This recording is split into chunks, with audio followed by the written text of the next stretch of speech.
اللہ پہ امید اور بھروسہ رکھو۔ تو آگے اس کا یوں بھی ذکر کیا، الذین اذا اصابتہم مصیبہ قالوا انا للہ و انا الیہ راجعون اولئک علیہم صلوات من ربہم ورحمہ واولئک هم المہتدون۔ جب کوئی مصیبت آزمائش آتی ہے کہتے ہیں اللہ ہم بھی تیری بارگاہ میں حاضر ہونا ہے۔ اللہ نے فرمایا کہ یہ صبر کے اوپر جو پھر ڈٹ جاتے ہیں میں ان پہ درود بھیجتا ہوں، اللہ، میں ان پہ رحمتیں بھیجتا ہوں، میں ان کو ہدایت کا سرٹیفکیٹ عطا کرتا ہوں۔ تو یہ بہت بڑا انعام ہے۔ تو باقی رہی بات یہ عزیز و اقارب کی، یہ تو دنیا کی ریت ہے، a friend in need is a friend indeed۔ دوست وہ ہے جو مشکل میں کام آئے۔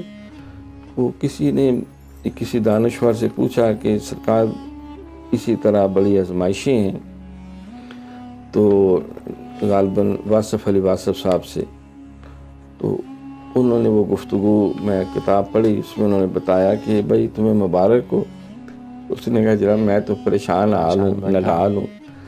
تو کہا کہ پریشان ہونے کی تو ٹھیک ہے کہ پہلو بنتا ہے، لیکن تو دیکھ کہ وہ دوست رشتہ دار جو سارے تیرے قریب تھے، تجھے بڑا خیر خواہ سمجھتے تھے، تجھے اپنائیت کا وہ بہت زیادہ احساس دلاتے تھے، اور خیر خواہی کے لیے وہ سمجھتے تھے ہم آپ کے راستے میں پھول بکھیرتے ہیں اور نیچے ہاتھ بچھاتے ہیں، نظریں بچھاتے ہیں، تو آج وہ تجھ سے بھاگ گئے۔ اللہ، معلوم ہوا کہ وہ تمہارے ساتھ مخلص تھے ہی نہیں تھے، بے شک، وہ ان کی نظر تمہارے اخلاص پہ نہیں تھی، کردار پہ نہیں تھی، تمہاری جو ہو نیک صفات پہ نہیں تھی، بلکہ مال پہ تھی۔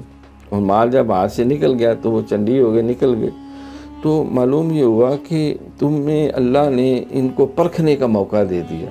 اللہ، کھرے اور کھوٹے کی تمیز ہوگی جو کسی طرح نہیں کر سکتا تھا، چاہے ساری دولت بھی ان پہ لٹا دیتا، تمہیں کبھی نہیں پتہ چلنا تھا نہ یہ تیرے ساتھ مخلص ہے، نہ تیری آل اولاد کے ساتھ مخلص ہے، اور یہ صرف جو ہے وہ پیسے کے پجاری ہیں، مفاد پرست لوگ ہیں۔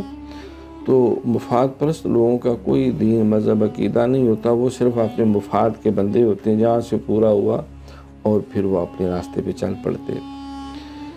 بلکہ حضرت علی رضی اللہ تعالیٰ کا ایک قول ہے، امام حسن علیہ السلام کو وصیت کرتے ہوئے فرمایا کہ بیٹا ایسے دوست یا ساتھی کے ساتھ کبھی وابستگی اختیار نہ کرنا جو تمہیں بیچ ڈالے صرف اس طمع پہ کہ تجھے بیچ کر اسے کوئی روٹی کا لقمہ مل سکتا ہے، ملا نہیں، مل سکتا ہے، جو روٹی کے لقمے پہ تمہیں بیچ ڈالے۔ تو یہ تو دنیا کا دستور چلا آ رہا، لہٰذا اس پہ اس اعتبار سے غمزدہ نہیں ہونا۔ تو اس دانشور نے یہ بھی ساتھ کہا کہ دیکھو آپ کو جب تکلیف آئی ہے تو آپ صبر کر رہے ہیں، تو اللہ کا وعدہ ہے ان اللہ مع الصابرین، بے شک میں صبر کرنے والوں کے ساتھ ہوں۔ تو اگر اس تکلیف کے نتیجے میں اللہ مل گیا اللہ، تو گھاٹا کس چیز کا؟ کس چیز کا؟ خطرے میں تو کوئی بات نہیں، کیونکہ جس کے ساتھ اللہ ہو، جنہوں اللہ رکھے انہوں کون چکھے۔ بے شک، تو بڑی اچھا انہوں نے یہ بات سمجھائی۔ پھر کہا کہ اگر تکلیف آنے پہ انسان مزید اللہ کی طرف رجوع کرے تو نعمت، اور ثابت قدم ہوئے تو یہ تکلیف اس کے لیے باعث رحمت، بے شک، باعث برکت ہے، اللہ کے قرب کا ذریعہ۔ بے شک، اور جو ہے وہ اگر انسان بھٹک جائے اور اللہ سے دور ہو جائے اور مزید اللہ معاف کرے نافرمانی میں چلا جائے اور گلے شکوے شروع کر دے، تو سمجھے یہ تکلیف پھر اس کے لیے یہ ایک آزمائش ہے اور بہت بڑی ابتلا ہے۔ یہاں مفسرین فرماتے ہیں کہ حضرت یوسف علیہ السلام اپنے بیٹے کو ڈھونڈنے کے لیے خود بھی وہ کنعان کے جنگلوں میں گئے، آوازیں بھی بڑی دیں، بھیڑیوں کو بھی بلایا، کوئی نہیں پتہ چلا، حالانکہ قریبی کنویں میں تھے۔ تو پھر جب 40 سال تک صبر کیا اللہ، اور التجا انما اشکو بسی و حزنی الی اللہ، تو پھر وہ سینکڑوں میلوں ہزاروں میلوں سے ابھی مصر سے چلے ہیں، تو کہا مجھے یوسف کی خوشبو آ رہی ہے۔ تو لوگوں نے کہا بھئی اب کہاں 40 سال بیت گیا، اب تمہیں یوسف کی خوشبو آ رہی ہے، ہمیں اپنے آل اولاد بچوں کی فکر پڑی ہے جو گندم لینے گئے ہیں، ہمارے شوہر اور باقی جو بھائی ہیں تو آپ کو یوسف کی پڑی ہے، وہ تو مدت ہی مر گئے. انہوں نے کہا وہ مرے نہیں، تم مجھے دیوانہ نہ کہنا، لیکن مجھے یوسف کی خوشبو آ رہی. اس سے پہ مفسرین فرماتے ہیں کہ انہوں نے 40 سال صبر کیا، آزمائش سے گزرے اور اللہ کے بارگاہ سے وہ دور نہیں ہوئے بلکہ جڑے رہے.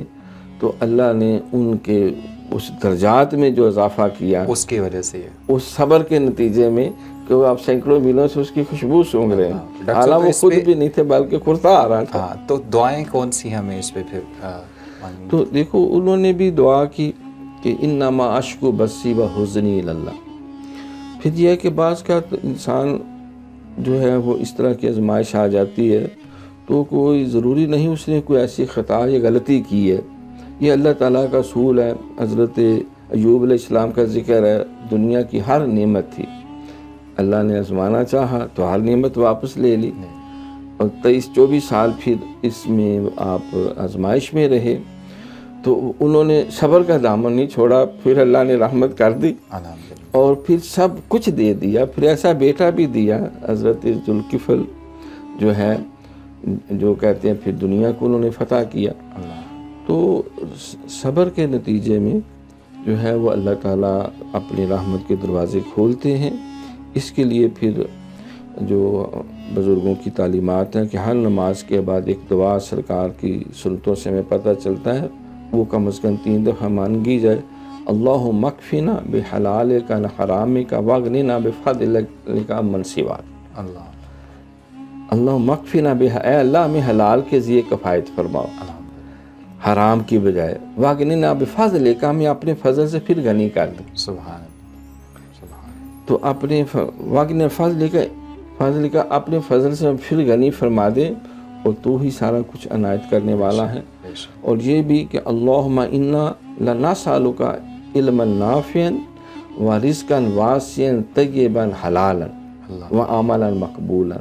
یہ دعا بھی ہر نماز کے بعد پڑھی جائے.